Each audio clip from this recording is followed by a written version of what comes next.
Sa isang maliit na bayan sa ilalim ng sinag ng araw, lumaki si Mira, isang batang babae na naging haligi ng kanyang pamilya sa murang edad.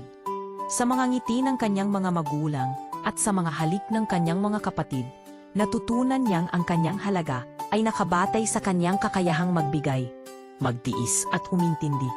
Ang kanyang mga araw ay puno ng mga tawag mula sa kanyang ina, mga mensahe mula sa kanyang mga kapatid na nag-uusap ng mga kagipitan. At sa tingin ng kanyang ama na puno ng pag-asa, sa kanyang puso, dala niya ang isang simpleng pangarap, ang lahat ay maging masaya at basta okay lang sila. Subalit, sa likod ng kanyang ngiti ay ang unti-unting pagkapagod, habang ang mga kaibigan niya ay nag-iipon ng pera para sa kanilang mga pangarap. Siya naman ay nag-iipon ng mga responsibilidad, mga bayarin at mga problema na tila siya lamang ang nakakaalam. Sa kanyang isip, hindi ito isang pasanin, kundi isang tungkulin na dapat niyang gampanan ng buong puso. Nang mag-asawa si Mira, akala niya ay makakahanap siya ng kaluwagan. Ang kanyang unang asawa, si Marco, ay mabait at mapagmahal. Ngunit hindi nila napaghandaan ang presyur ng pamilya ni Mira. Sa bawat tawag ng kanyang ina at bawat sulat mula sa kanyang kapatid, unti-unting napagod si Marco. Parang may asawa ako, pero hindi ako ang inuuna. Ang mga salitang iyon ay nagbukas ng isang pintuan ng sakit sa puso ni Mira. Hindi sila nag-away na puno ng sigawan, kundi isang tahimik na paghiwalay. Ang sakit ng walang kontrabidang nakatayo sa harap nila ay mas masakit, dahil wala ring panalo sa laban na iyon. Isang taon ang lumipas, nagdala ito ng isang bagong simula para kay Mira. Siya ay naging ina at nagbigay ng lahat sa kanyang anak na dalagita. Ngunit sa kanyang pagyakap sa bagong responsibilidad, natagpuan niya ang sarili sa isang madilim na sulok ng kanyang puso. Nang dumating ang isang bagong lalaki sa kanyang buhay, si Ethan, nagbigay siya ng pag-asa. Hindi siya nagtatanong tungkol sa kanyang kita o sa kanyang mga nakaraan. Tila siya ay dumating upang tanggapin si Mira sa kanyang kabuuhan. Pagod, takot at lahat.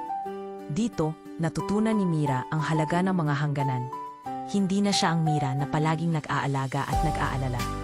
Natutunan niyang hindi kailangan na sagutin ang lahat ng tawag o solusyonan ang lahat ng problema. Ang kanyang hindi muna ngayon ay hindi na nagdadala ng guilt. Ang kanyang pangalawang asawa ay hindi lamang nagtanggap sa kanya, kundi lalo pa siyang minahal.